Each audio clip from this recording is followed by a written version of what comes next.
Aquest diumenge, Castell de Mur ha acollit el tradicional aplec que cada primavera se celebra al voltant del conjunt monumental que presideix el municipi i on s'ha fet la rebuda dels pobles del pa bordat, tal com es feia antigament amb la salutació i desfilada de les diferents banderes que representen cadascun dels nuclis del municipi. Enguany, però, s'ha comptat amb la presència del conseller de Cultura, Ferran Mascarell, que ha estat l'encarregat d'inaugurar les obres de restauració del claustre de la Canònica i ha visitat el castell medieval. Mascarell ha volgut remarcar la importància del patrimoni històric català i ha agraït a aquells que el van defensar davant les espoliacions. Hi va haver generacions que no li van donar cap valor, però també hi va haver moments en la nostra història en el que homes i dones van descobrir que això tenia valor i van fer possible que això no se n'anés. I avui, si podem parlar del romànic, podem parlar del Museu Nacional d'Art de Catalunya i podem parlar amb orgull de la nostra pròpia tradició, és perquè fa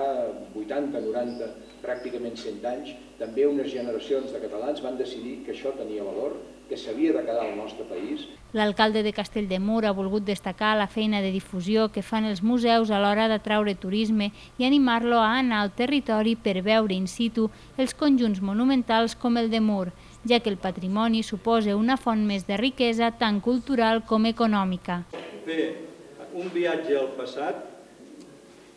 on pot buscar identitat i pertinença i també ens permet d'encarrilar el nostre futur,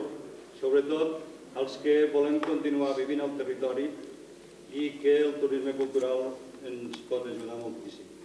La restauració de diferents parts de la col·legiata de Santa Maria de Mur s'ha pogut dur a terme gràcies a la intervenció de l'obra social de la Caixa, que ha aportat uns 108.000 euros. Però el conseller de Cultura ha assegurat que les restauracions no finalitzen aquí i que hi continuaran havent partides destinades a la millora i conservació de Castell de Mur.